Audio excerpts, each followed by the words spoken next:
Welcome, deep divers. We all love watching athletes at their absolute peak. The amazing wins, the records falling, all that celebration.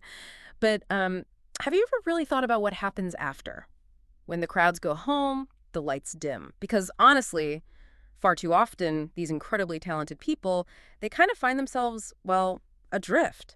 Once the spotlight moves on, their careers hit this high point, but then what? Their bigger impact isn't always clear. So today we're diving into a framework, a really powerful one, that kind of challenges that whole typical ending. And that's such a critical point. I mean, sports, yeah, they teach you so much, right? Discipline, bouncing back from setbacks, thinking strategically, just that raw will to win. But these skills, they're not just for the game itself. Our source today, it really suggests these aren't like the final goal. They're more of a launch pad, a starting point for something much bigger, a way to consciously use those skills in a totally different field.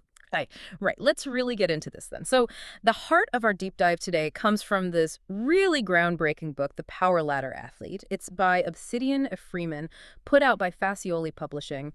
And look, this isn't just, another book looking back at sports legends. It's really pitched as a blueprint for taking that athletic skill and turning it into lasting, wealth, influence, and actual power, stuff that goes way beyond the playing years. So our mission here is to pull out the actionable stuff from this book, how those physical gifts, that mental toughness can actually build something that lasts. Yeah, and what I find really compelling about Freeman's angle is how bold it is.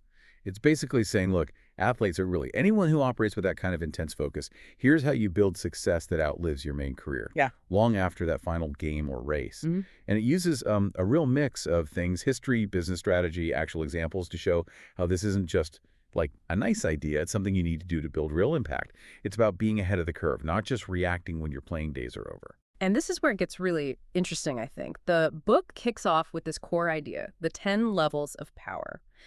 And it's not just some vague concept. It's laid out as a really practical framework. It maps out this whole journey, starting from what the book calls survival and physical dominance, which is essentially, mastering your sport, all the way up to building business empires, even having institutional control. It really shows a kind of step-by-step path for long-term success. I find that part fascinating. It is, yeah. And to really grasp that ladder, you got to start at the bottom rung, right? Level one, survival and physical dominance. The book makes a point that this isn't just getting signed or drafted. It's more than just the immediate paycheck, though that's obviously key early on. It's about building your network early on, inside and outside the sport, understanding your own brand value, separate from the team. And crucially, using that initial capital money, sure, but also social capital strategically. So you're not just totally dependent on playing well to, survive. It's about building leverage, creating options right from the start, setting down roots, not just spending the first check. Okay, so level one is really about laying that solid groundwork, not just getting by. What comes next then? How does the book suggest an athlete climbs from, just being physically great to building something more substantial? Well, that's where you really start climbing the rungs. The book walks you through these stages, like level 3 might be brand building and influence. This is where athletes really start shaping their own story beyond just the game, using their fame for endorsements, maybe media stuff, connecting with fans to build a unique identity. Then you keep climbing. Maybe you get to, say, level 7, strategic investment and diversification. Now, those early earnings aren't just sitting there. They're being actively put to work, building a real financial base, not just passive stuff, but maybe getting involved in businesses, property, tech. It's about shifting from being someone who just earns wealth to someone who actively creates it. Wow, that really changes how you think about an athlete's career arc, doesn't it? It's not just about the game anymore. It's a long-term strategic play. And that connects perfectly to another really key idea in the book, one that definitely stuck with me. The difference between competitors and kings. Can you unpack that a bit? Why is that such a big turning point on this power ladder? Oh, absolutely. This distinction is like fundamental to the whole book. So competitors, as Freeman defines them, they're the ones who are brilliant within the existing rules. They master the game as it is. They focus on performance, winning titles, breaking records. You measure their success by, stats, trophies. They play the game incredibly well. But kings are different. They don't just play the game. They actually start to shape the game. They influence the rules, the whole environment, the future of whatever field they're in. They basically go from being a powerful piece on the chessboard to helping design the board itself. Huh.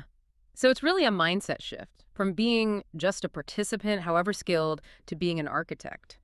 Kind of reminds me of that business saying, work on your business, not just in it. For athletes, it's like, don't just play in the sport, work on where the sport is going and your place in that future. Makes you think, doesn't it? When you look at your own goals, are you mostly competing or are you starting to think more like a king? Exactly. And the book doesn't just talk theory, it gives you these concrete examples, shows you how the real greats built their empires. I mean, think about Michael Jordan. Dominant player, obviously, unbelievable. But he didn't stop there. He built this massive personal brand, the whole Nike phenomenon. And then he used that influence, that wealth, to become the majority owner of an NBA team, the Hornets. He went from playing in a league to literally owning a big piece of the league. That's a king move. Yeah, perfect example. What about LeBron James? He's still playing at an insane level, but he's clearly operating with that king mindset already. LeBron's another classic case study for this. I mean, his on-court success was and is historic. But he saw the power of media and ownership really early on. He co-founded Spring Hill Entertainment. They make movies, TV shows, major stuff. And he's a part owner of Liverpool FC, right? A massive global soccer club. So he's not just putting his name on sneakers anymore. He's owning the companies that make the content, owning the teams. He's spread his influence, his wealth across different industries. That makes him a king, shaping conversations in business way beyond basketball. The book also points to people like Lewis Hamilton in F1, using his platform for advocacy, for investment, and Roger Federer turning the incredible tennis career into this portfolio of endorsements, yes, but also his own management agency. He's still a huge player in the business of tennis. For all of them, their athletic talent was the launch pad, not the ceiling. It was the start of building real power. Right, and it's easy to look at those huge names and think, okay, but they're global icons. They have all the resources. But what the book really stresses is that these are strategies. They can be learned, adapted, scaled. It's less about how much money you start with and more about that mindset shift and following the steps the book outlines. It really drives home the difference between just raw talent, which gets you in the door, and that strategic vision, which builds the legacy. So, okay, for you listening, if this blueprint sounds intriguing, what kind of real practical changes does the book suggest you'd see if you applied these ideas? What's a transformation look like? Yeah, it's definitely not just theory. It aims for a real shift in how you operate. You'd learn, for example, how to make that jump from being just a player who's basically an employee, right, to becoming an owner, a real stakeholder. That means understanding equity versus salary, spotting business opportunities while you're still competing, maybe even planning how to get ownership in the teams or leagues you were part of. It's about going from selling your skills to owning the platform, or at least a piece of it. So it's not just about socking away your earnings, it's about making them work for you to create more. Precisely. The book really digs into the money side, how to turn those big contracts into actual long-term wealth that keeps growing, not just income that stops when you retire.